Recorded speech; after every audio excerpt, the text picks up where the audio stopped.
Shalom saudara, selamat berjumpa kembali dalam channel YouTube Simeon Sulistyo.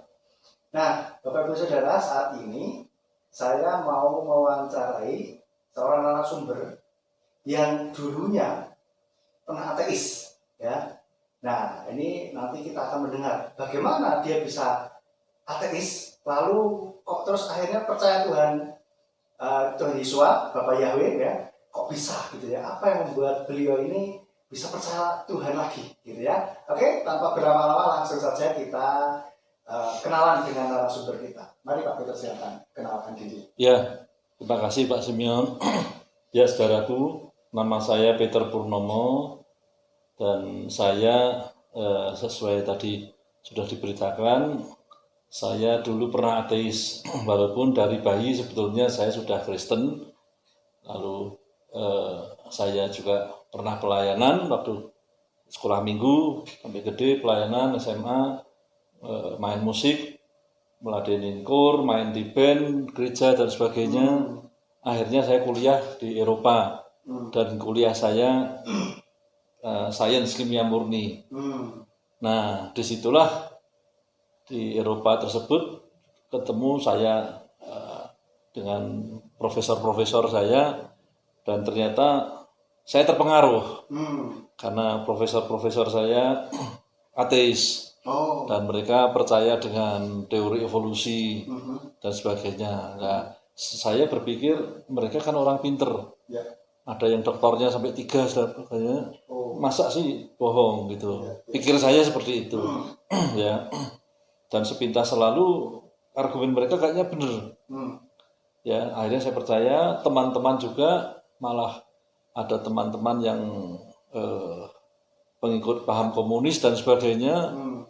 Ya, saya sih nggak masuk komunis, cuman bersimpati karena mereka juga orang-orang pinter, dan baik-baik.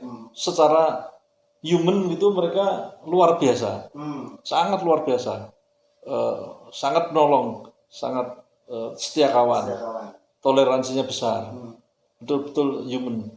Nah, jadi saya ketarik itu.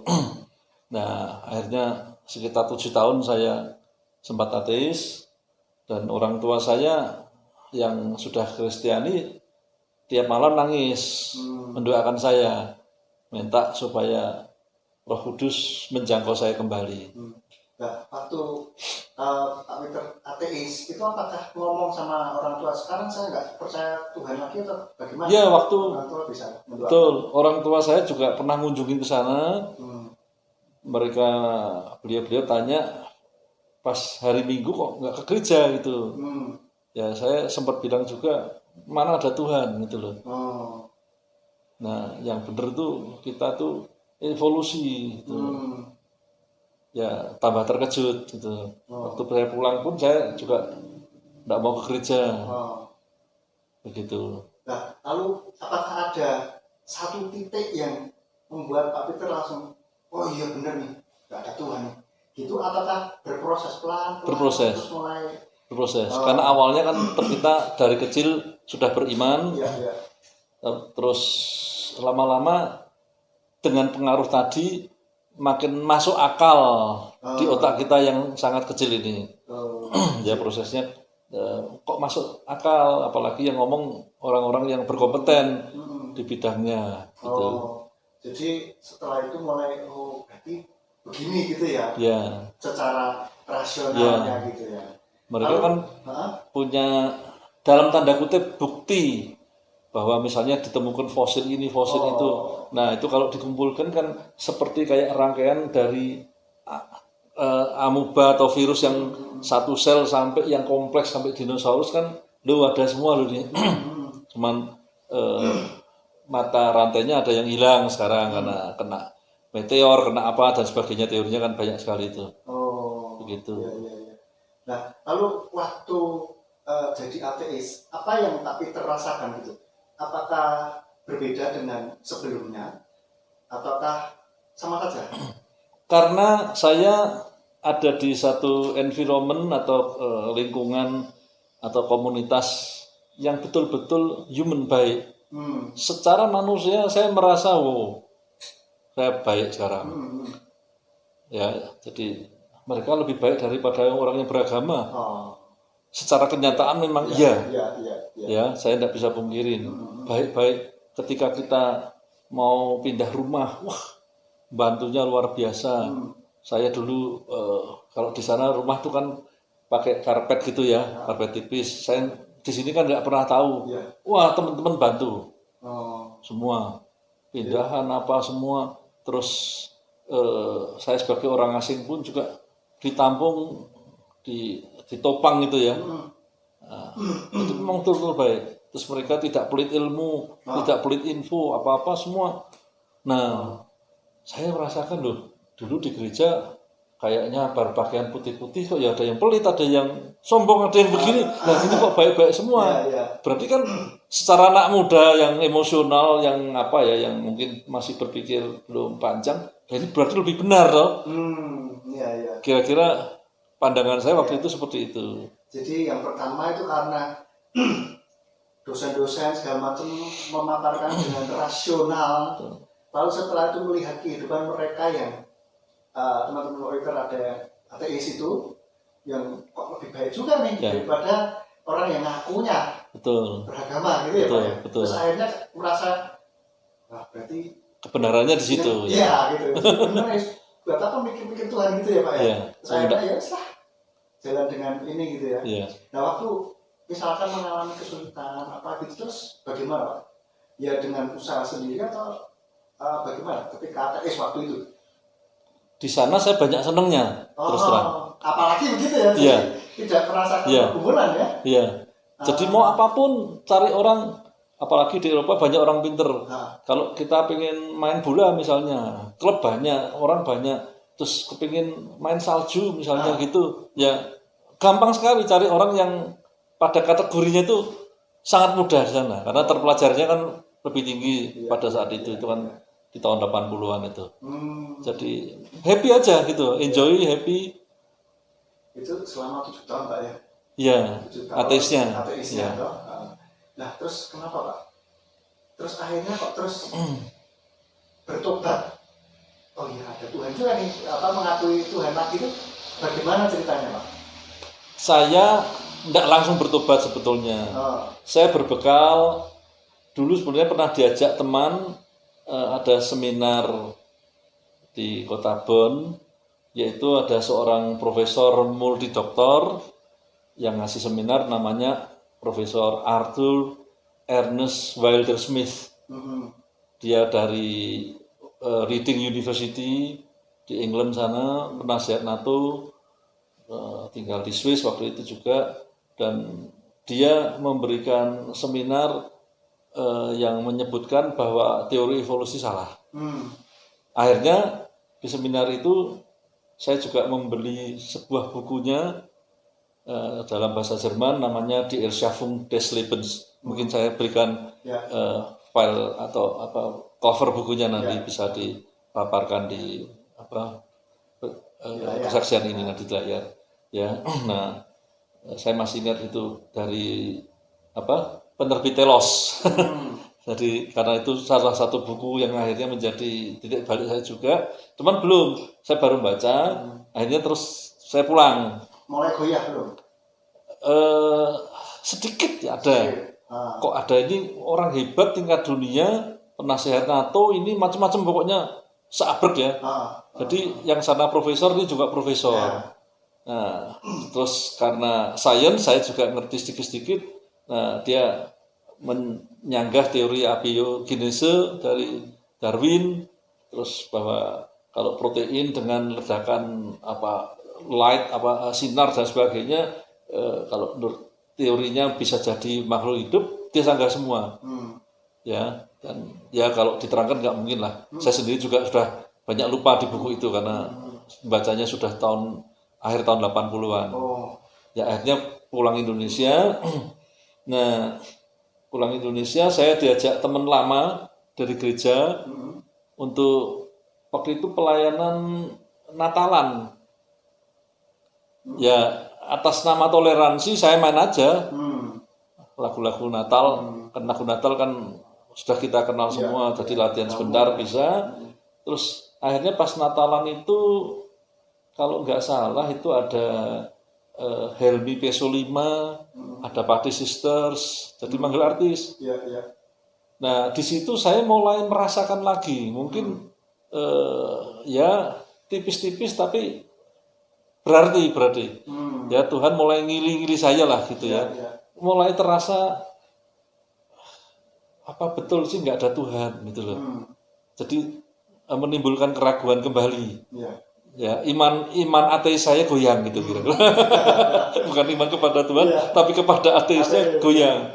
Karena suasana rohani waktu itu Natal bersama waktu itu, terus saya main ada gitu. Nah, terus akhirnya saya nyoba lagi buka buku. Terus oh iya kelihatannya masuk akal juga secara ilmiah bahwa tidak terbukti teori evolusi. Dan bahkan akhirnya kan kita tahu sendiri juga bahwa Darwin juga menyesal atas pernyataannya. Walaupun sebetulnya ya kalau sampai sekarang saya tidak menuduh Darwin. Kenapa? Namanya aja teori Darwin. Jadi kan masih teori. Dia tidak mengklaim bahwa itu harus nyata, enggak. Teori kan berarti bisa ya bisa tidak Mas Yan. Jadi Bisa disanggah juga. ya bisa disanggah. Dan setelah saya bertobat pun, nah sebagian dari teori ini juga masih bisa kita pakai. Misalnya untuk library, karena dia mungkin ada mata rantai yang itu kalau nanti penemuan ya bisa toh tinggal dimasukkan yang masih lubang yang mana gitu, bisa dipakai itu tuh. Jadi jangan dibuang sama sekali juga, karena pasti Darwin juga awalnya mempunyai niat baik, ya dengan teorinya abiogenese ini, ya. Cuman terus kan dia mungkin saya tidak tahu persis dapat wahyu apa sehingga dia menyesal dengan teori itu juga karena dia pernyataannya sebelum meninggal bahwa ternyata ada Tuhan dan semua jadi penciptaan bukan dari ledakan awal Big Bang terus timbul zat-zat organik yang kena halilintar atau kena ada energi terus timbullah kehidupan. Nah, jadi ternyata dia menyatakan itu diciptakan, bukan berevolusi gitu. Nah, akhirnya ya tapi itu semua sebetulnya zaman Roh Kudus, karena ayah ibu saya selalu mendoakan tiap malam. Jadi mau saya kroso atau tidak kroso, kalau Tuhan sudah nyuruh nggak ada yang bisa nolak, kecuali saya sendiri yang nolak. Tapi karena saya mulai berasa, akhirnya saya berserah. Akhirnya mengakui Tuhan lagi ya. Rajin ke gereja lagi gitu Pak. Ya lumayan. Jadi ateisnya itu berproses, kembalinya juga berproses. Jadi nggak instan gitu ya. Tetap ada prosesnya. Mungkin karena background saya lebih ke sains, jadi data dan fakta itu penting, bukan perasaan. Pasti ada perasaan tapi dipakai Tuhan, tapi saya kuat kalau nggak ada data dan fakta itu saya rasanya kok sulit percaya juga. Mungkin tipe saya seperti itu. Jadi semuanya jadi berproses karena nunggu data dan fakta juga. Nah, Pak Peter ini lebih jauh lagi nih ya. Sekarang Pak Peter kan mengenal Bapa Yahweh, mengenal Tuhan. Kalau orang Kristen pada umumnya yang sekarang ini kan masih Yesus Kristus, dan belum kenal sebagian belum kenal Bapa Yahweh gitu. Nah, bagaimana Pak Peter akhirnya terus lebih mengerucut lagi kenal Bapa Yahweh gitu? Ceritanya gimana itu? Ya, saya memang setelah bertobat juga beberapa kali pindah gereja, ya. Tapi semua gereja yang sudah saya lalui pun saya sampai hari ini tetap mengasihi, ya. Bahkan saya pernah ketemu seorang pendeta saya dulu, pastor saya yang konon katanya saya gimana isunya dari beberapa jemaat. Pas ketemu saya ngomong, "Pastor, you are still my pastor."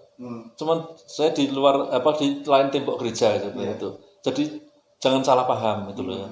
Ya, saya kan juga boleh berkembang gitu. Ya. Jadi saya waktu bergereja pun otak saya kikrik. ribet juga gitu ya. Ah, Banyak pertanyaan, misalnya kok tahu-tahu Bapak Abraham itu disebut jadi Bapak orang percaya, yang tadinya juga ateis kan awalnya. Di Alkitab kan waktu dari Haran dan sebagainya itu kan kayaknya orang tidak percaya. Tahu-tahu Pak suruh menghitung terus percaya ini loh. Kok loncat-loncat gitu loh. Jadi itu salah satunya gitu. Terus juga saya agak kritis. Banyak orang ngomong semua agama sama gitu. Kalau sama disuruh pindah agama kok nggak mau. Bahkan dipaksa aja nggak mau. Bahkan banyak yang agamanya masing-masing sampai mati pun nggak mau suruh pindah. Loh, kalau sama, Tuhannya sama, surganya sama, kalau cuma beda jalan, ngapain ribet gitu loh. Cari yang mudah aja. Cari yang mudah, yang enak. Tapi nyatanya kan tidak mau. Nah, bagi saya itu suatu pernyataan yang kontradiktif. Satu sisi ngomong ya gini, tapi kalau disuruh jalanin enggak. Nggak mau. Nah, berarti beda menurut saya. Iya, betul. Ya, dan kalau memang beda, kalau memang Tuhan itu kebenaran dan ada setan, berarti kebenaran itu cuma satu. Ya, yang mana ya monggo. Saya memilih yang saya anggap benar. Ya, kalau teman-teman lain ada yang menganggap kebenarannya lain, Silakan. Tuhan aja nggak melarang kok. Silahkan. Nanti tahu sendiri pada waktu kita nggak ada atau kiamat nanti minimal. Ya, nggak. Akhirnya banyak pertanyaan-pertanyaan itu. Banyak yang nggak kejawab sebetulnya. Ya, air jadi anggur. Kenapa mujizat pertama air jadi anggur? Kok nggak langsung aja lebih heboh lagi membangkitkan 1000 orang mati? Tuhan Yesus waktu itu ke kuburan aja, seluruh kuburan dibangkitkan biar langsung percaya. Nah, itu kan pertanyaan yang sah juga. Kalau orang mau percaya, mau nyari sesuatu kebenaran kan harus bertanya juga gitu loh. Walaupun dengan percaya bisa juga, tapi bertanya juga nggak salah kok. Pikir kok. Ya, toh Tuhan Yesua ketika Petrus apa-apa waktu ragu pun juga nggak dimarahin kok. Kasih jalan yang sangat indah sehingga nggak usah menjawab sendiri gitu loh. Ya, nah pertanyaan itu berkecamuk terus dalam saya. Akhirnya saya sempat ya kecewa dengan diri sendiri apa dengan gereja, nggak tahu lah ya. Saya sempat beberapa tahun nggak ke gereja. Akhirnya mami saya juga marah-marah. Sudah murtad, sudah gini. Saya ngomong, Mi, aku nggak murtad, aku cari kebenaran. Karena mencari, ada pertanyaan-pertanyaan itu yang tidak terjawab itu. Iya. Kayak apatis lagi. Iya, benar kayak apatis. Bukan. Apatis ya. Ya, saya masih percaya Tuhan, full. Sudah bertobat dalam tanda kutip dari ateis. Cuman nggak seret. Masih ada yang ganjil. Iya. Pertanyaan Pak Peter ini sayang sekali gitu ya. Iya, masalahnya. Dengan namanya orang ilmuwan itu kan mesti bertanya terus gitu, dan membutuhkan jawaban. Walaupun ilmunya ya 90% sudah lupa loh ya. Karena enggak praktek, karena saya enggak pernah kerja di bidang kimia atau jadi dosen atau jadi apa, tetapi kerangka berpikirnya waktu saya belajar terbentuk. Mantap, gitu ya. Terbentuk. Jadi selalu pathway-nya kerangkanya ke situ, alirannya jalan otak saya ke sana terus gitu. Itu membutuhkan jawaban. Iya. Oke. Nah, terus jadi suatu hari dalam keresahan saya Facebookan dengan Pak Agus dari Solo. Namanya Pak Agus Tertius ya. Terus suatu hari itu dia menjawab, Pak, berkat dalam nama Bapak Yahweh itu beda loh. Udah, kalimat pendek itu aja. Ya dia mungkin sekedar ngomong atau bener ngomong atau saya nggak ngerti. Cuman akhirnya kok mengusik. Kok bisa beda ya? Bedanya apa dan sebagainya. Terus saya waktu itu juga pernah mendengar tentang Pak Yefta Mulyanto dari Kopeng. Tapi Pak Agus Tertius menyarankan yang lebih dekat ada Pak di Ambarawa. Siapa? Pak Yakub Sulistyo. Ya minta kontaknya dong. Saya minta kontaknya, akhirnya saya kontak Pak Yakub Sulistyo.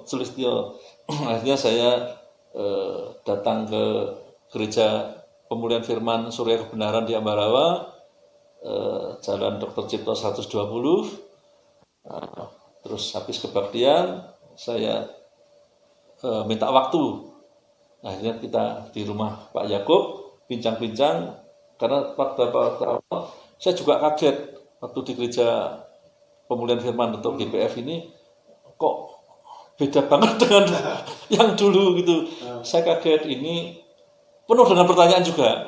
Ini gereja sungguhan, sekte, atau malah lebih bener, atau yang apa? Pokoknya bertanya lah, ya, baik plus maupun minus gitu. Ya akhirnya saya ke rumah Pak Yakub sampai siang itu. Saya juga minta maaf, saya tidak ngerti kalau Pak Yakub waktu itu juga sore harus khotbah lagi. Jadi saya nyita waktunya sampai selesai makan siang dan sebagainya. Tapi beliau melayani dengan penuh kasih. Saya diajarin pelan-pelan siapa itu Yahweh. Kenapa gereja GPF itu pakai yang disembah adalah Yahweh namanya dan sebagainya. Nah, awalnya saya hanya sebulan sekali, ya sampai beberapa bulan. Tapi setiap kali saya belajar di rumah Bapak Yakub, ya. Jadi semakin tahu, saya kaget ternyata nama Yahweh sebagai Elohim atau sebagai sesembahan yang maha tinggi itu, yang paling tinggi, ada di skrip Alkitab. Tetapi mengapa kok Alkitab yang saya baca dari bayi tidak ada? Terus beliau mengatakan ada, Pak, di Alkitab, ya kalau di Indonesia lazimnya pakai LAI ya, Lembaga Alkitab Indonesia, TB terjemahan baru, ada. Loh, tidak ada, Pak. Saya ngeyel, ada di belakang di kamus. Ya dia, di kamus, yaitu ternyata Yahweh adalah nama, ya saya tidak bisa persisnya, tapi sesembahannya Israel, orang Israel. Oh, ya, jadi ternyata orang-orang Israel kalau menurut kamus di Alkitab LAI tersebut nyembahnya Yahweh. Nah, kok tidak ditulis, kenapa? Ya akhirnya saya penasaran juga, terus saya beli ini. Ya. Ini Perjanjian Lama Ibrani Indonesia, terbitan dari LAI juga. Nah, ini kalau Ibrani, saya bukan ahli ya, saudara-saudara ya. Saya betul-betul awam, jadi saya tidak debat teologia, tapi saya ngerti sedikit-sedikit aja untuk supaya saya yakin. Ya. Awam tapi kalau belajar ini luar biasa. Daripada ngaku ahli tapi nggak belajar, Pak. Iya. Ya, dan di sini komplit sekali. Singkatan-singkatan ada semua, kode-kode ada semua. Terus ada di sebelah satu sisi bahasa Ibrani, satu sisi TB-nya. Nah, terus pelan-pelan saya belajar 22 huruf alfabet Ibrani, ya dari Alef, Bet, Gimel, Dalet dan sebagainya, sampai tahu, ya karena sudah umur berapa puluh kali pun masih bolong-bolong lupa. Nah, benar apa yang disebutkan Pak Yakub di kitab Tanak ini, ternyata ribuan kali ditulis Yod He Wo He, atau kalau gampangnya YHWH. Nah, itu yang dimaksud nama sesembahannya dari Bapak Abraham, Bapak Ishak, dan Bapak Yakub atau Israel. Nah, di situ ribuan kali, tapi kok di sini diganti nama lain. Saya juga berpikir, loh, kalau nama kan nggak bisa diganti. Waktu saya di Indonesia namanya Peter, nama saya sebenarnya kalau akte Petrus, bukan Peter, ya. Ya, jadi di paspor juga Petrus, sampai di Eropa pun ya tetap Petrus, nggak diganti, ya. Nah ini kok nama ini padahal manusia yang nggak punya arti kecil, ya. Nah ini sesembahan yang maha tinggi yang menciptakan universal ini, yang katanya luasnya 92 miliar tahun cahaya dan sebagainya. Kok berani-beraninya ganti atau ada apa ini gitu ya. Saya tidak nuduh apa-apa, tapi kok ada apa gitu. Nah, ternyata juga setelah tidak hanya ini aja, tapi juga ada literatur lain. Ini dari ini susah ini. Jacques apa ini? Dukus apa tuh? Orang Prancis ya, Demasayah ya. Nah, ini pun dia nyebut Tuhan Yesus pakai nama ini. His name was Yeshua. A Hebrew first name which means Yahweh Yehovah saves atau Yahweh yang menyelamatkan. Padahal ini orang ateis. Bukan karena dia artis ya, pelukis atau apa, membuat biografi tentang kehidupannya Jesus Christ atau Yesus Kristus atau Yeshua ya. Nah, ini terus sumber-sumber lain. Nah, saya juga baru mengerti kalau Tuhan Yeshua pada waktu hidup di bumi ini itu dia selain berbahasa Ibrani juga berbahasa daerahnya Aramaik. Ya, nah ini ada Alkitab berbahasa Aramaik, ternyata juga sama, ya. Jadi di Ibrani, di Aramaik namanya tetap Yeshua. Ya, saya bukan ahlinya tapi ada di sini. Terus literatur lain ini the Hebrew Yeshua versus the Greek Jesus. Jadi ternyata kalau kita tahu sedikit ternyata nama Yesus atau malah sebelumnya Y-nya kan I. Ya, itu dari bahasa Greka. Ya, yang kemungkinan tulisan Yeshua ini per hurufnya diturunkan jadi hurufnya Greka. Nah, kebetulan kalau Yeshua kan ada SH yang sin itu. Nah, di Greka nggak ada, adanya sigma. Jadi mengapa tidak pakai SH? Kemungkinan seperti itu. Ya, tolong kalau ada yang pakar saya dibenerin kalau keliru. Ya, jadi terus saya selidiki lagi, ternyata orang-orang di muka bumi ini pun juga mengenal kata Jesus. Itu baru 410 tahun yang lalu. Tahun 1611 waktu King James Version ada Alkitabnya I-nya diganti J itu jadi Jesus. Ya, jadi sebelumnya yang saya pelajari sedikit ya, saya awam sekali lagi, tadinya malah nggak kenal Yesus, jadi itu nama baru juga ternyata. Terus ada juga sumber-sumber yang saya lihat di YouTube saat ini banyak sekali orang Israel, orang Yahudi yang mengalami pertobatan. Ya, mereka akhirnya mengakui Tuhan Yeshua. Nah, awalnya mereka diperkenalkan dengan nama Jesus. Terus akhirnya juga banyak, tapi Yesus itu bukan nama Israel kok. Saya orang Israel, nggak ada nama gitu. Jadi saya manggilnya Yeshua karena nama aslinya Yeshua. Kalau Yeshua nama Israel, tulisannya pun ada. Nah, jadi ini juga penguatan ya. Selain, nah ini the Hebraic Roots Version Scripture. Jadi dari akar Ibraninya ini Alkitab ini ya dalam bahasa Inggris. Di sini juga nyebutnya Yahweh terus. Ya, jadi ini misalnya chapter 22 dari Numbers bilangan 22 mana nih ayat 13 ya disebut juga for Yahweh refuses to give me leave to go with you dan sebagainya, banyak sekali ya. Pasal ayat 23-nya, and as saw the angel of Yahweh ya, Yahweh standing in the way dan sebagainya, banyak sekali ya. Ini dari the Hebraic Roots Version Scriptures. Ada lagi nih Lester Sumrall ya, the names of God. Nah, di sini juga akhirnya ditulis juga Yahweh, Yehovah El Shaddai, Yehovah Jireh.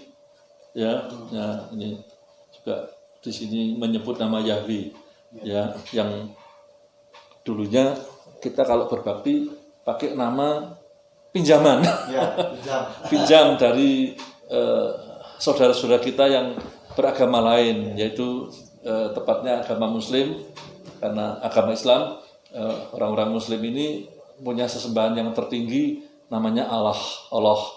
Ya, nah, ternyata di skrip-skrip yang lebih asli, yaitu karena skrip kita aslinya dari akar Ibrani, ternyata di sana tidak ada nama itu. Dan nama sesembahan kita ternyata bukan itu kalau skrip yang asli. Dan orang Israel sepanjang sejarah, baik yang Yudaism pun tidak pernah nyembah nama Allah, karena itu memang kita hormati sebagai Tuhannya orang Islam.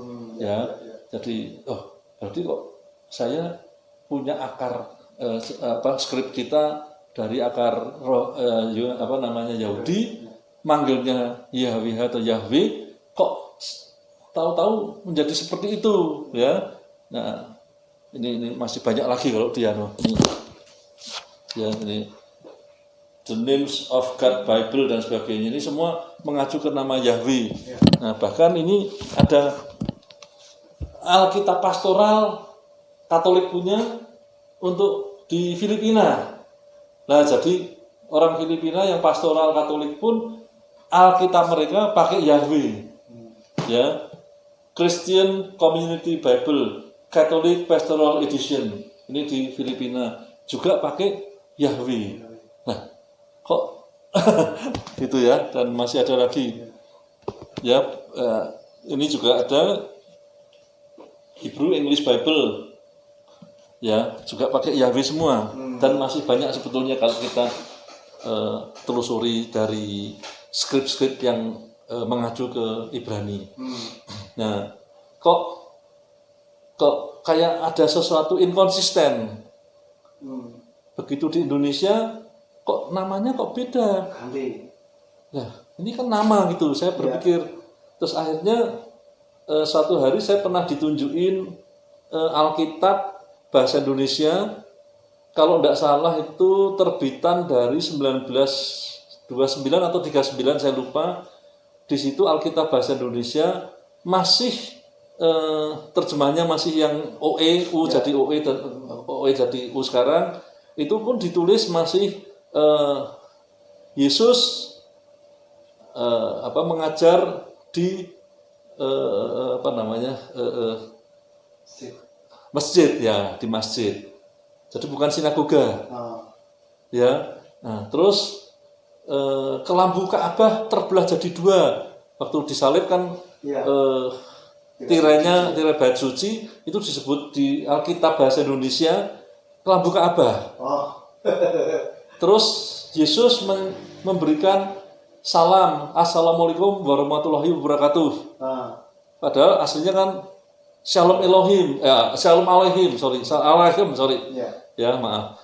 Ya, kok kenapa? Ternyata kita searching lagi pun, karena yang menerjemahkan awal adalah dari umat saudara kita, yaitu almarhum Abdullah bin Abdul Qadir Munshi tahun 1820 sampai 1824 menerjemahkan. Nah, karena belum ada versi Indonesia, ya dia pakai gambaran Islaminya mereka. Ya, makanya terjadilah kalimat-kalimat tersebut. Sejak saat itu di dalam Alkitab bahasa Indonesia. Ya, seandainya mungkin yang menerjemahkan orang Kristen, ya pakai paradigma Kristen. Ya, waktu itu pakai itu. Apakah itu masuknya nama dari sesembahan umat saudara kita pertama kali di Indonesia? Saya tidak tahu terus terang. Tapi ternyata sampai sekarang masih aja banyak yang menggunakan itu. Ya, tapi kembali ke skrip, nyata-nyata tulisannya Yod He Wo He. Nah, terus juga dikatakan nama itu kekal. Nah, yang menjadi pemikiran saya juga gini, di Alkitab Perjanjian Baru Tuhan Yesus mengajarkan doa Bapa kami. Kalau engkau berdoa, berdoalah begini. Bapa kami yang ada di surga, dikuduskanlah namamu. Ya. Berarti Bapak itu punya nama, Mm-mm. sehingga namanya harus dikuduskan. Mm. Nah, namanya siapa? Nah, itu bisa dilihat. Ini saya sudah mencatat sedikit. Ya, atau saya kembali sedikit ke Filipi 2 ayat 9 dulu. Oleh karena itu pula Elohim atau Tuhan telah meninggikan dia, berbesar dianya, dan menganugerahkan kepadanya nama itu Ya. yang di atas segala nama. Jadi Tuhan Yesus pun diberi nama. Ya. Ya, terus Matius 22 ayat 37, dan Yesus berkata kepadanya, kasihlah Yahweh Elohimu. Loh, kok di Alkitab LAI itu enggak ada? Memang ini dari ILT 3, Indonesian Literal Translation yang versi 3. Ya, itu kalau enggak salah terjemahan dari J.P. Green ya. Ya. J.P. Green itu Alkitab yang berbahasa Ibrani dan Inggris, dan dipakai oleh banyak sekolah-sekolah teologi di Indonesia juga. Itu ILT minta izin untuk menerjemahkan, setahu saya seperti itu. Jadi ini dari bahasa Ibrani juga. Makanya tulisannya Yesua berkata, kasihlah Yahweh Elohimu. Jadi di perjanjian baru pun ada nama Yahweh. Saya pikir ya harus begini. Karena kalau memang Yahweh itu sesembahan yang tertinggi, dan dia menyatakan di perjanjian lama bahwa namanya kekal, berarti di perjanjian baru juga harus ada. Ya, betul. Ternyata betul ada kalau diterjemahkan dari sumber lain, ya, yaitu dari J.P. Green. Nah, kasihlah Yahweh Elohimu dengan segenap hatimu dan segenap jiwamu dan segenap akal budimu. Nah, kembali ke tadi doa Bapak kami, namanya siapa? Ya. Nah, di Yesaya 42 ayat 8 ILT 3 lagi berkata, akulah Yahweh, itulah namaku. Akulah Yahweh, itulah namaku, dan aku tidak akan memberikan kemuliaanku. Ini ngomong nama ya. Jadi kemuliaan untuk direct ke nama itu, aku tidak akan memberikan kemuliaanku kepada yang lain, berarti ke nama lain. Dan pujianku kepada patung, sesembahan yang lain dan sebagainya. Ya, ilah-ilah lain, berarti kira-kira terjemahan saya pribadi seperti itu. Jadi dia nggak mau disebut selain Yahweh. Interpretasi saya dari Yesaya 42 ayat 8. Sekali lagi, saya bukan teolog, saya awam, tapi saya pengen pelan-pelan belajar, Pak Simeon. Ya, jadi interpretasi saya berarti Yahweh nggak terima kalau namanya diganti.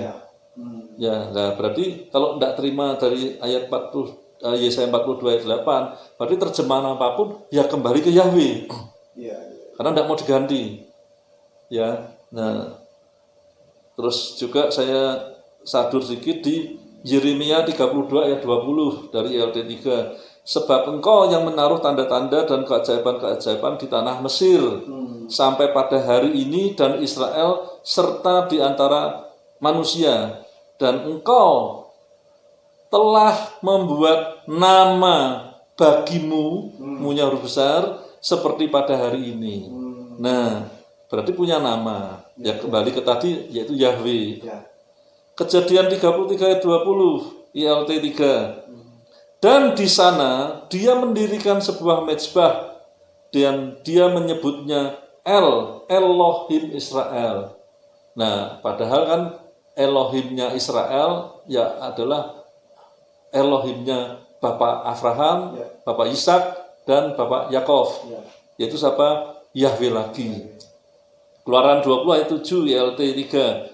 Jangan menyebut nama Yahweh Elohimmu atau Tuhanmu untuk kesia-siaan.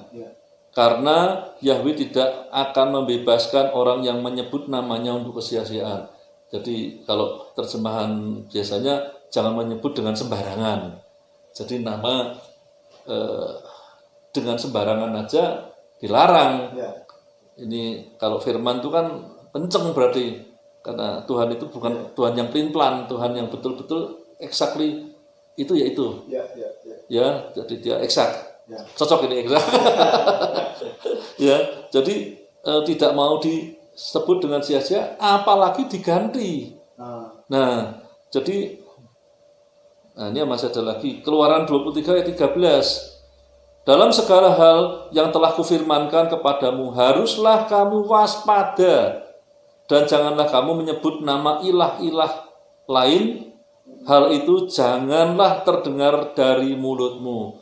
Jadi mulut kita, kalau kita sudah percaya ke Bapak Yahweh, ya jangan menyembah yang lain, karena itu yang milik umat lain. Kita punya punya firman sendiri gitu. Keluaran 3 ayat 15, ILT 3 lagi. Dan Elohim berfirman kepada Musa. Jadi Tuhan ngomong ke Musa, katakanlah demikian kepada Bani Israel. Ya bahasa Jawanya ngomong karo wong Israel gitu ya, kira-kira ya. Nah, titik 2, Yahweh Elohim leluhurmu. Elohim sekali lagi Tuhan leluhurmu, Elohim Abraham, Tuhannya Abraham, Elohim Ishak, jadi Tuhannya Ishak, Elohim Yakov, jadi Tuhannya Yakub, telah mengutus aku kepadamu, itulah namaku. Awal itu Yahweh Elohim leluhurmu, itulah namaku untuk selama-lamanya, jadi kekal, dan itulah pengingat bagiku turun temurun, berarti tidak boleh di-break. Itu yang saya mengerti, Pak Simeon. Ya. Nah, Mazmur 72 ayat 19, dan diberkatilah namanya yang mulia selama-lamanya. Namanya siapa? Tadi sudah disebut Yahweh. Bahkan di LAI di belakang juga itu nama sesembahannya paling tinggi di Bani Israel adalah Yahweh. Ya. Dan seluruh bumi dipenuhi kemuliaannya. Amin ya amin. Nah, terakhir ini juga ada, masih saya sadur lagi dari Yesaya 64 ayat 8 ILT 3. Namun sekarang ya Yahweh, engkaulah Bapa kami. Dan ini direct menjawab yang tadi, Bapa kami yang ada di surga, dikuduskanlah namamu. Wah, saya seneng ini. Lah, berarti ini Bapa kami, engkaulah Bapa kami. Siapa? Ya Yahweh, namanya Yahweh. Kami adalah tanah liat, engkaulah penjunan kami. Makin terang lagi, kami ini tanah liat, ya, yang membentuk kami, tanah liat dibentuk toh, oleh siapa? Ya Yahweh. Siapa itu? Bapa kami. Ya, dan kami semua adalah karya tanganmu. Waduh, lebih mantap, lebih jeru. Pol tembusnya.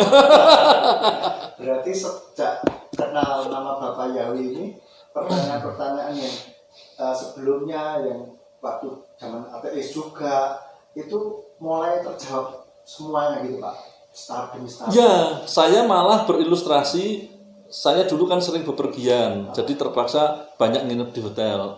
Nah, zaman sekarang kan jarang lagi pakai kunci logam itu, tapi pakai kartu magnet. Ya, mau kunci logam maupun kartu magnet, itu ternyata misalnya kunci kita hilang dan sebagainya bisa dibuka oleh yang bertugas di hotel, namanya master key. Nah, saya dengan sejak kenal nama sesembahan kita yang paling tinggi, pencipta langit dan bumi dan seisinya yang namanya Yahweh ini, sejak itu pertanyaan tadi, Yahweh ini seperti master key ngebuka yang tadi yang lain-lain. Ya, jadi misalnya kenapa mukjizat pertama di Kana adalah air jadi anggur.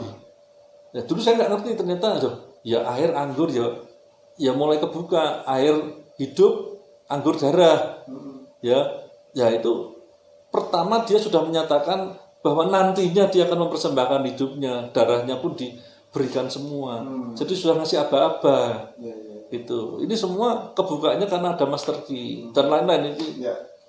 Baru satu yang saya mulai pelajari pelan-pelan karena saya bukan ahli, jadi ya dengan umur sekian juga mungkin lebih lambat dari yang lain, tapi nggak apa-apa daripada telat gitu. Nah, di situ mulai kebuka master key-nya.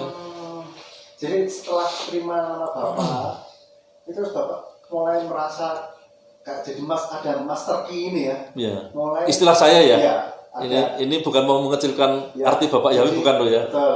Jadi kayak begitu kenal langsung mulai terbuka pelan-pelan gitu ya. Apa yang selama ini ditanyakan, pertanyaan-pertanyaan yang selama ini mungkin belum terjawab. Begitu kenal nama Bapak mulai pelan-pelan Bapak Yahweh sendiri yang membukakan. Gitu ya. Dan kalau boleh saya ambil kesimpulan tadi, Pak Peter jadi tahu nama Bapak, kenal nama Bapak dan percaya bahwa Yahweh ini adalah nama Tuhan yang benar, Tuhannya Abraham, Ishak dan Yakub. Itu karena ditunjukkan ya sumber-sumber dari Alkitab gitu ya Pak ya, bukan dari hanya katanya ya Pak ya. Ya, memang saya dalam perjalanan ini mungkin Pak Simeon akan bertanya yang sama, apakah saya pernah dalam tanda kutip dimarahin atau diserang atau diingatkan atau dinasehati, kan yang mengenal nama Bapak Yahweh masih terlalu sedikit sebetulnya di tanah air kita ini. Sehingga saya maklum kalau banyak yang masih alergi, saya maklum. Mungkin saya dulu kalau belum tahu terus berkecimpung langsung, saya mungkin juga apa sih ini, sama lah ya. Cuman akhirnya karena saya mau membuka diri belajar, ya saya dapat anugerah. Coba saya langsung ngeblok, padahal itu kebenaran, rugi saya. Ya karena kebenaran adalah kebenaran. Mau saya ambil atau tidak, dia tetap kebenaran. Saya yang rugi. Lah kalau memang tidak benar ya tidak apa-apa, saya tolak kan. Tapi kalau memang benar saya teruskan, saya bawa sampai mati gitu. Nah, ada tantangan-tantangan apa aja nih Pak ketika banyak terima nama Bapak kan ya kita lihat di Indonesia sekarang kan belum semuanya terima nama Bapak. Itu tantangan apa saja yang Bapak? Banyak. Ini random ya. Iya. Salah satunya ada yang ngomong itu malah masih keluarga, gitu. Loh, orang Kristen Arab zaman kuno aja nyebutnya Tuhannya Allah gitu. Ya toh, loh, enggak apa-apa mau nyebut seperti itu. Tapi itu kan bukan dari sumber aslinya. Lah, berarti kalau tidak dari skrip aslinya diperbolehkan, berarti misalnya orang Polandia itu nyebut nama seseorang Kristen Polandia, misalnya punya sebutan atau bukan sebutan, nama Tuhannya Kristen ini, misalnya siapa? Brezhnev atau Davidov atau siapa? Berarti kita boleh dong menerjemahkan menjadi itu. Lah kan berarti menentang seperti yang tadi saya bacakan, bahwa namanya itu tidak diberikan, tidak menjadi sia-siaan, tidak boleh dirubah dan sebagainya lah. Harus utuh, itu harus asli. Ya, nah, jadi saya menjawab seperti itu. Itu bukan sumber bagi saya. Mau mereka nyebut seperti itu, bisa aja kayak kita karena diterjemahkan oleh almarhum Bapak Abdullah bin Abdul Qadir Munsi, dia seorang munsi, orang hebat loh. Dia seorang ahli bahasa, ahli sastra, pasti karena dipilih untuk menerjemahkan waktu itu nggak salah pilih sebetulnya untuk menerjemahkan, cuman karena backgroundnya, perspektifnya Islam, ya saya maklumi juga kalau terus terjemahnya bernuansa Islami karena ya dia nggak ngerti yang lain karena belum pernah diterjemahkan masalahnya. Ya saya maklumi. Nah sama kalau misalnya saya terjemahannya nanti yang menerjemahkan orang Polandia dan di Polandia nama sang pencipta katakanlah Davidov atau siapa, nanti kita jadi itu. Terus menjadi acuan ya nggak bisa. Nah itu salah satunya itu. Terus ada juga yang sedikit ekstrim. Wah itu sesat itu karena yang ikut masih sedikit, tidak ada, mayoritas tidak mau ikut itu. Nah ya saya katakan pada orang tersebut, ya saya sangat dekat sebenarnya dengan orang itu. Loh kalau acuannya mayoritas banyak-banyakan, kamu jadi orang Katolik. Orang Katolik mungkin sekitar 2 miliar atau 3 miliar di dunia ini malah mayoritas. Lah kenapa kamu nggak mau jadi Katolik? Ya denominasi yang kamu ikut kan baru berapa ribu. Berarti masih sesat kalau menurut definisimu sendiri gitu loh. Ya masih belum banyak juga kan. Nah dibanding itu ya kamu kenapa nggak pindah Katolik? Berarti Katolik yang paling benar karena paling banyak. Itu menurut kamu. Saya balik sehingga nggak bisa ngomong gitu. Ya nah terus apalagi ya masih banyak sebetulnya.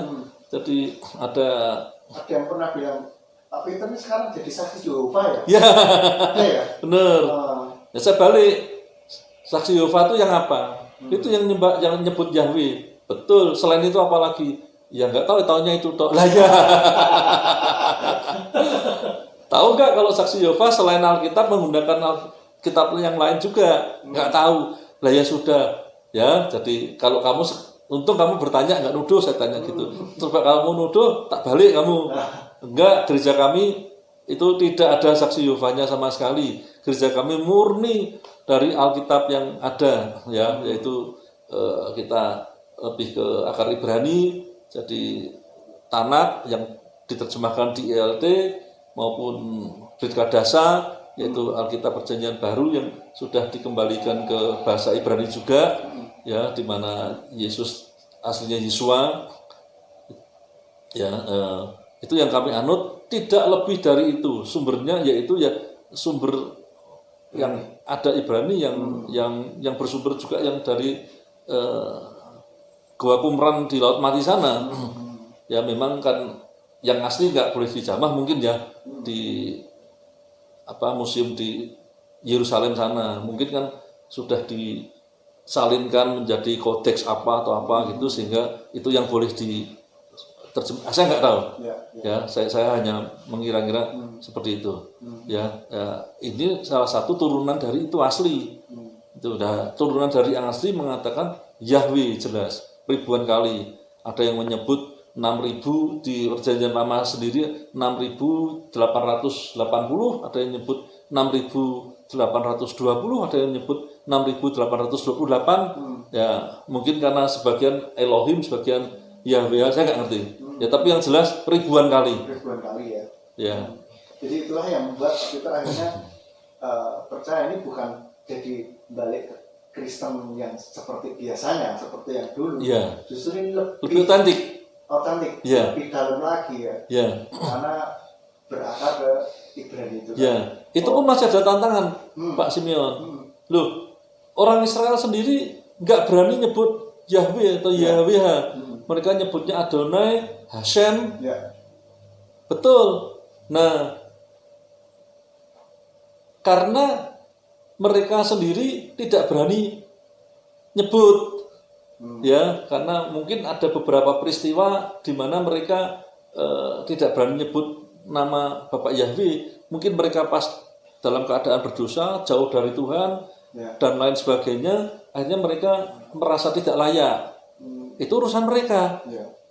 Tapi kalau aslinya Yahweh, kita merasa dan bahkan kan kok Bapak Yahweh sendiri tadi yang saya bacakan, itulah namaku. Ya, dan harus dipelihara turun temurun. Lah kalau nggak disebut apa bisa dipelihara turun temurun? Ya hilang toh. Saya tidak ngarang sendiri, saya tidak dari sumber histori mana yang di luar dari skrip asli, tapi dari skrip. Itu yang saya seneng. Ya, dimana di GPF ini semuanya sumbernya dari skrip gitu loh, dari sumber aslinya enggak. Terus kata inskripsi ini, inskripsi itu, katanya orang ini, katanya rabi itu, katanya histori ini dan sebagainya. Lah kalau itu kan bukan sabdanya Tuhan sendiri, masih bisa melenceng gitu loh. Ya. Kalau mereka itu cocok dengan sumber asli, enggak masalah. Oke ya Pak. Saya bisa terima. Kalau paralel tidak bertentangan, ya berarti memang menguatkan malahan. Saya bisa terima. Tapi kita tidak bisa terima yang kalau tidak sama dengan sumber aslinya. Contohnya apa? Yang paling besar adalah nama. Nama Yahweh dengan inskripsi yang lain tidak sama, saya tidak bisa terima. Kalau saya terima, bingung saya malahan.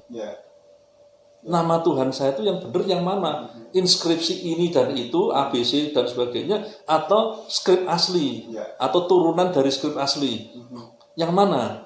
Itu. Ya kalau saya kalau orang berjudi gitu ya, maaf, lebih berani taruhan yang di asli lah, kira-kira kasarnya gitu. Maaf, orang Kristen nggak boleh judi, tapi ini hanya sebagai ilustrasi ilustrasi kasar ya. Nah makanya tadi Pak Peter katakan ada Yesua, itu nama aslinya Yesus ya, yang selama ini orang Kristen disebut dengan Yesus Kristus. Ini nama aslinya adalah Yeshua gitu ya. dan dia yang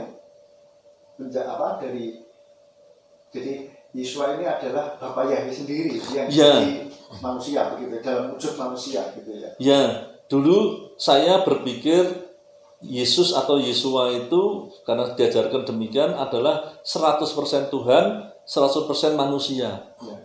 Saya masih dengar tuh ada masih. Ya sampai sekarang. Ya. Saya menghargai, silahkan. Orang di bumi ini belum di bumi hanguskan oleh Tuhan kok. Orang mau apapun masih boleh. Jadi Tuhan aja menghargai, saya juga menghargai sebagai saintis. Bukan saya, orang yang pernah belajar sains, saya bukan saintis lagi. Orang yang pernah belajar sains, teori apapun pertahankanlah. Go ahead, nggak masalah. Ya kita demokrasi aja. Cuman bisa dipertahankan sungguh atau tidak. Ya, yang menjadi pertanyaan yang saya belajar dari GPF ini juga, kalau memang Yesus 100% manusia, saya juga 100% manusia, saya nggak percaya saya bisa diselamatkan. Berarti Simeon 100% manusia juga bisa menyelamatkan saya. Ya.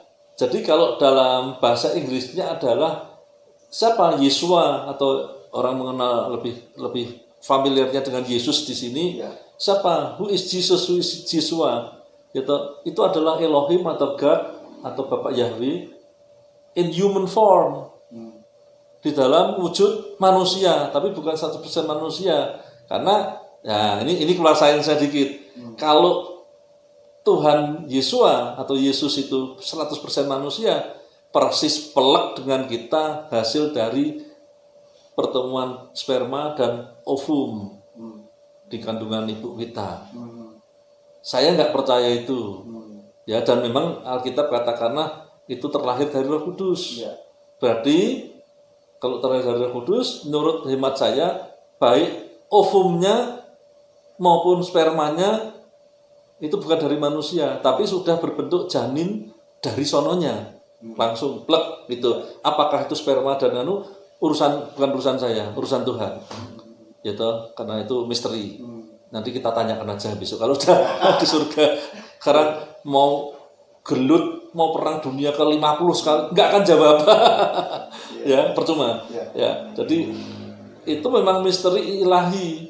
Jadi diberikan langsung berbentuk manusia. Tapi siapakah janin Yesua atau Yesus di dalam rahimnya Bunda Maria itu, ya, ibundanya Yesua atau Yesus itu, yaitu Yahweh sendiri yang turun dalam bentuk. Tapi kadang-kadang juga terminologinya membingungkan. Makanya kan saya tadi di awal saya banyak pertanyaan. Terus terang, Allah menjelma jadi manusia, berarti Allahnya hilang jadi manusia. Kucing menjelma jadi tikus, berarti kucingnya hilang terus ganti tikus gitu loh. Itu kata menjelma seperti itu. Tapi kalau ini enggak, ini mengambil wujud manusia. Jadi Elohim Yahweh-nya ada, ya masih Maha Kuasa kok. Ya, bahkan saya punya teman yang ahli banget ya di Amerika, saintis juga. Dia bertanya itu, kecepatan yang paling tinggi kan kecepatan cahaya, yaitu 300 km per detik, ya, atau 3 kali 10 pangkat 8 meter per detik. Jadi 300.000 km, ya, 300.000 km per detik. Nah, padahal ekuator bumi ini kelilingnya sekitar 40.000 km.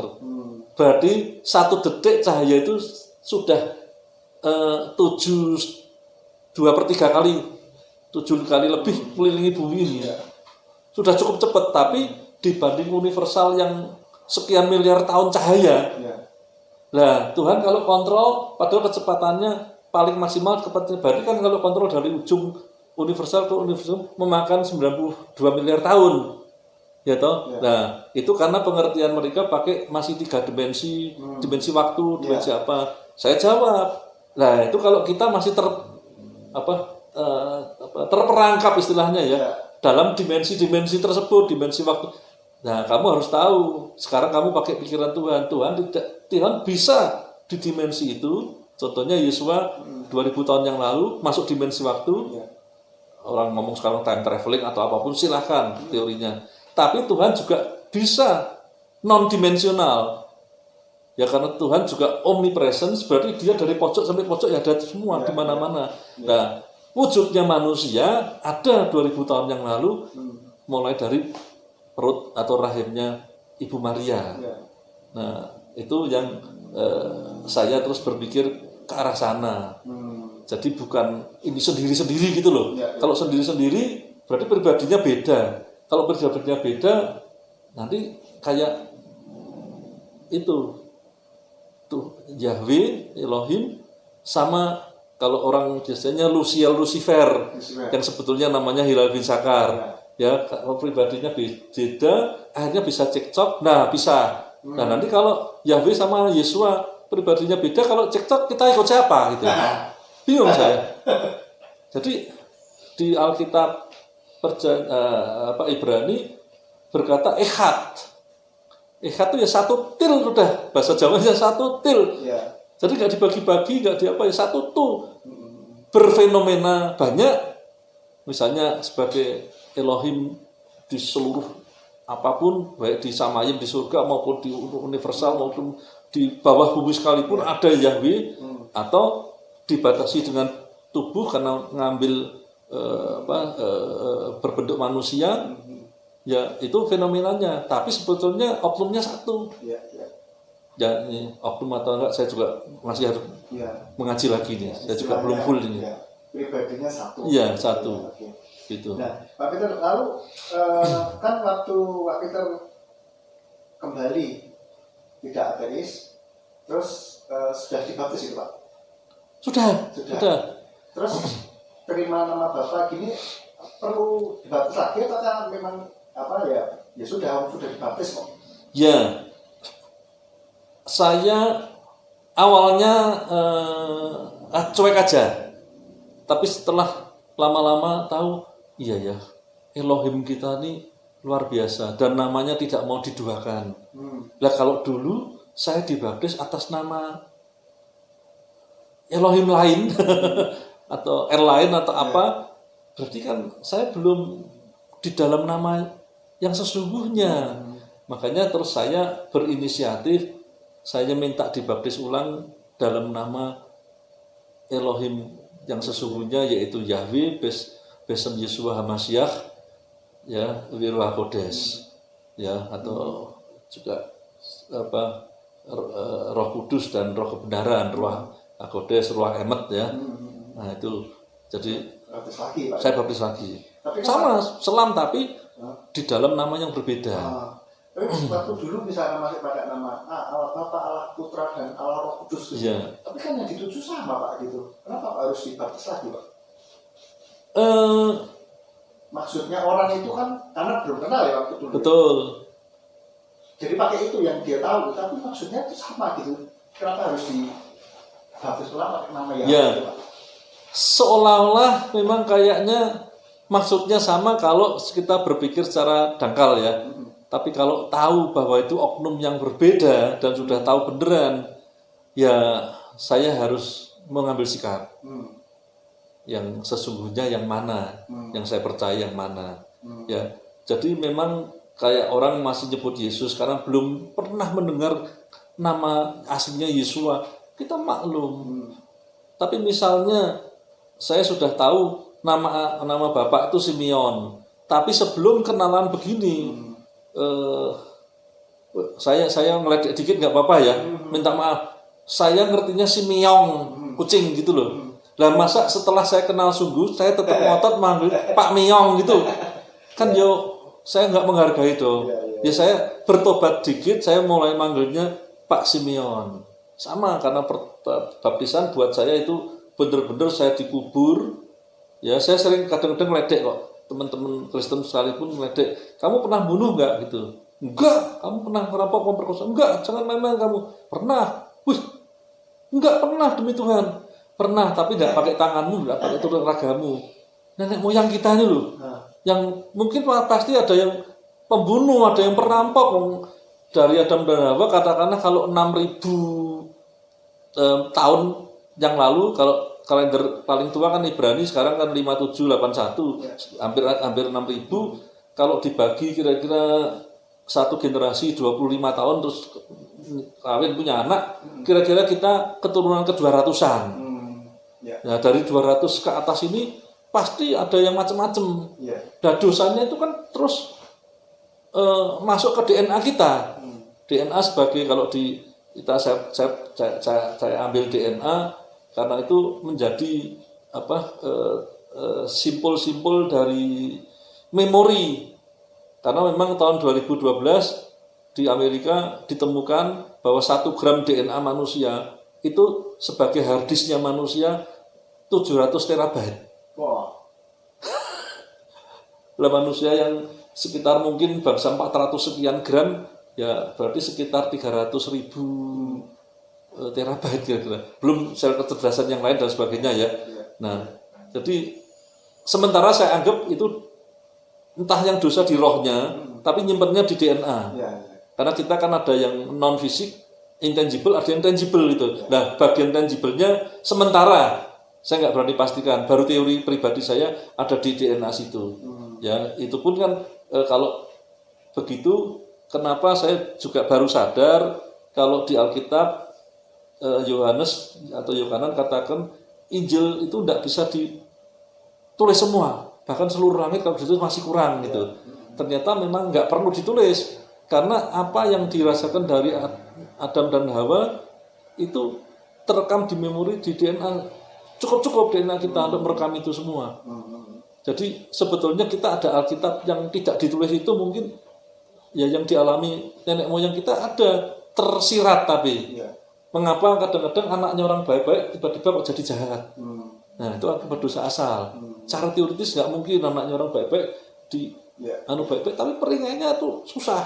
Nah, itu kan harus diampuni, harus dilepaskan, baptis dan sebagainya sehingga bisa keadaannya kayak di reset ulang gitu.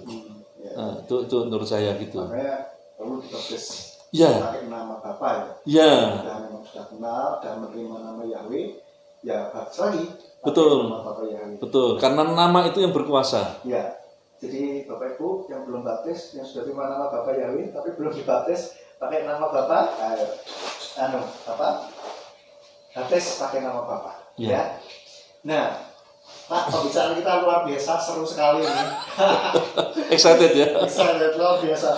Pak, kalau boleh saya simpulkan nih, saya perhatikan tadi kan, Bapak jadi ateis itu kan karena ada yang mempengaruhi secara tidak langsung ya. Penyebab itu ya.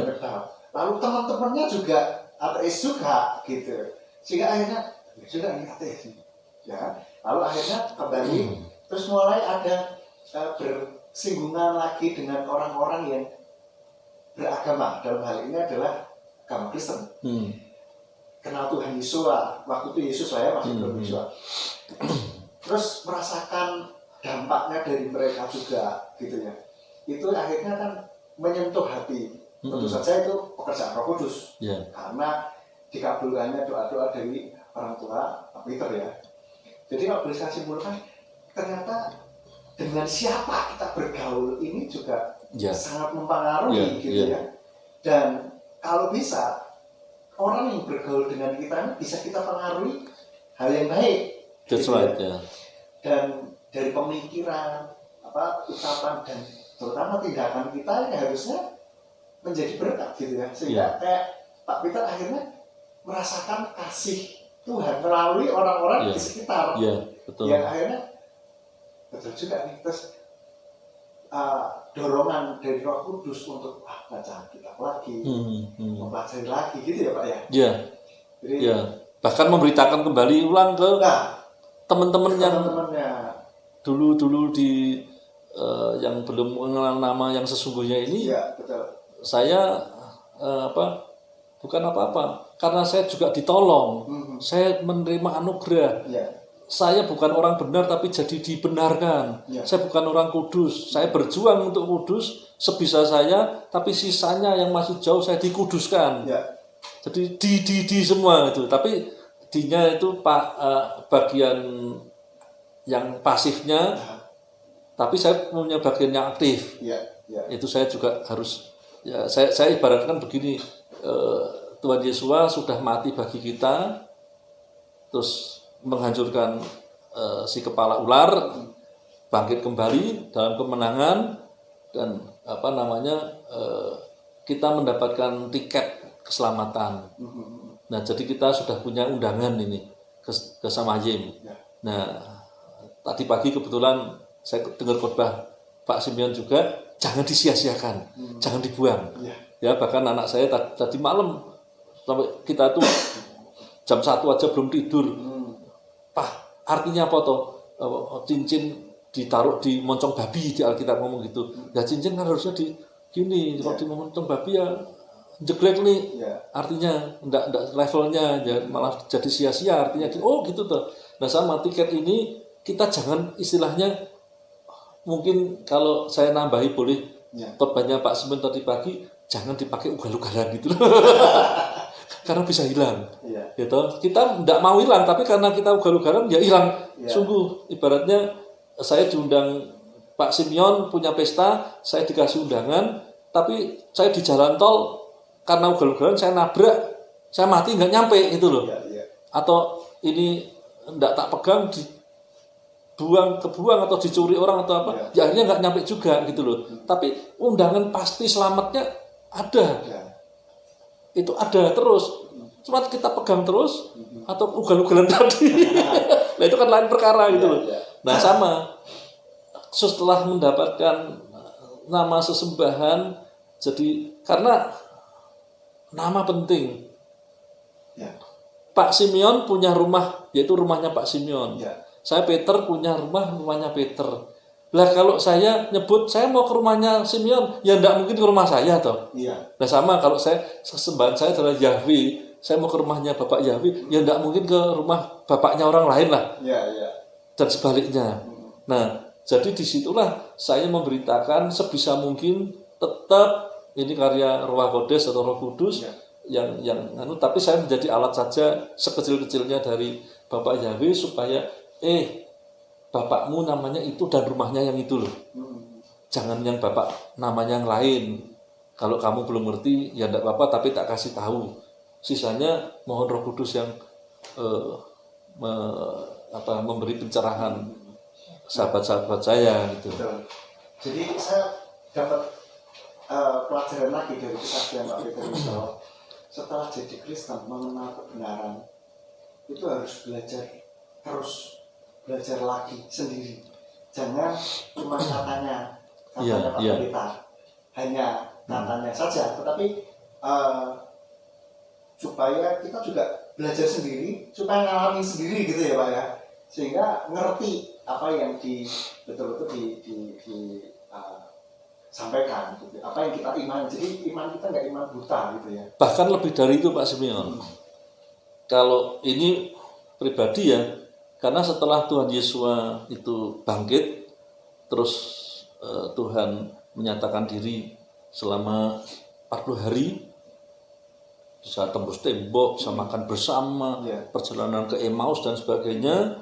Terus habis itu naik ke surga, disaksikan sekitar 500 murid-muridnya. 10 hari kemudian Tuhan mengirim Ruah Kodes, Roh Kudus sampai ke alam nyata, ada lidah-lidah api dan sebagainya. Berarti manusia ditambah Roh Kudus harus pelan-pelan jadi Yesus kecil. Nah, kita berarti diajak menjadi Yesus kecil. Artinya kalau Yesus memerangi kejahatan, kita di era setelah Yesus yang pertama kali datang sampai nanti yang kedua, kita diajak perang. Lah, nyambung kalau kita tidak berbekal sendiri, belajar sendiri, hanya gantung-gantungkan terus, ya betul, belajar sendiri bisa sesat, saya tahu. Saya juga selalu bertanya, makanya saya juga dengan segala kerendahan hati, saya ini awam, kalau memang ada yang betul, ajari saya. Tapi jangan menyesatkan saya kalau salah, saya nggak mau. Harus benar. Ya, karena saya juga kritis. Ya, walaupun mungkin ada orang yang jauh lebih pintar, lebih kritis, monggo. Ini hanya sebuah pernyataan kecil aja. Tapi saya akan kepingin belajar. Walaupun saya akui kecepatan saya belajar sudah pelan, tidak seperti dulu. Tapi tidak berhenti. Kenapa? Karena diajak perang ini loh. sama Tuhan. Hmm. Jadi kita sekarang jadi prajurit, jadi laskar. Perang, naiknya kapal perang, tidak naik kapal Siap. cruise. Ungkang-ungkang, nonton bioskop, golf, apa-apa, sebulan di laut, terus pulang perutnya buncit gitu kira-kira. Bukan seperti itu, tapi ototnya tambah kuat. Ya. Seperti yang Pak Simeon tadi ngomong, harus banyak belajar. Baik diajarin maupun belajar sendiri. Nah itu kalau enggak, berarti kita nggak punya senjata. Ya. Nanti atau senjatanya kurang, musuhnya ngadepi yang berat, kalah kita. Iya, betul. Itu yang saya pikirkan. Saya nggak mau kalah perang, jadi saya harus belajar mempersenjatai sendiri atau dipersenjatai. Ya. Itu. Ya. Ya, luar biasa sekali Pak Peter pembicaraan kita ini ya. Nah, untuk yang terakhir Pak, ada nggak pesan atau ada hal yang ingin Pak Peter sampaikan kepada para pemirsa di sini yang mungkin ada saudaranya yang ateis atau saudaranya yang atau mungkin bahkan pemirsa sendiri ada yang ateis gitu, mungkin ada yang mau disampaikan. Ya, bagi saya mau ateis mau bukan tidak masalah. Kita manusia sama-sama diciptakan, sama-sama dibentuk oleh Elohim kita. Terus jangan lupa bahwa sebelum kita diciptakan atau dibentuk, Elohim atau Bapak Yahweh sudah menciptakan Hilal bin Sakar. Ya, yang terus karena Hilal bin Sakar ini menurut saya punya kehendak. Ya. Karena Tuhan itu tidak mau disembah robot. Lebih indah orang itu punya kehendak dengan kemauannya sendiri menyembah. Kalau robot kan tidak kemauannya sendiri, Iya. pakai baterai, pakai apa dan sebagainya. Nah, saya berpikir keras pasti Hilal bin Zakar atau yang orang sebut Luciel jadi Lucifer dan sebagainya itu punya kehendak pasti. Ya, itu lebih indah. Nah, terus tapi dia kan merencanakan kudeta. Ya. Kok enak disembah ya gitu. Saya juga kepingin, Ya. apalagi dia dikasih pasukan seperti malaikat di Samayim di surga. Wah, kalau ini semua nyembah aku kayak Elohim nih. Nah, perencanaan itu dilakukan, akhirnya ketahuan kan, akhirnya dia dibuang ke bumi ini, ada penghulu di udara, ada Hades, ada di laut dan sebagainya. Nah, kita ini ternyata juga diciptakan di tempat pembuangannya si setan ini. Apa nggak serik gitu loh? Kurang ajar ini Tuhan ini, pikir dia loh ya. Aku udah dibuang, sekarang diejek, dibikin penggantiku yang lebih hebat. Karena kita setur dan serupa gambar Elohim katanya gitu. Waduh, kan kayak dipermalukan. Makanya saya kok sadar, jadi kita ini lagi direbut oleh Hasatan tadi dan pengikutnya, andeknya, supaya kita pro dia. Gunanya apa? Supaya Satan mungkin ya, ampuni kalau teologi saya salah. Ini perkiraan saya pribadi, ampuni kalau saya salah. Tapi sejauh ini saya berpikir kok ada sambungannya gitu loh ya.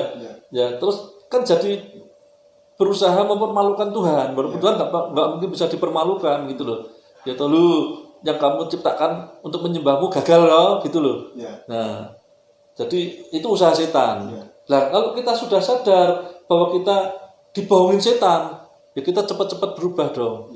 Nah, untuk itulah pemberitaan perubahan ini itu yang sangat penting. Mau ateis mau tidak, ayo kita harus kembali ke Elohim.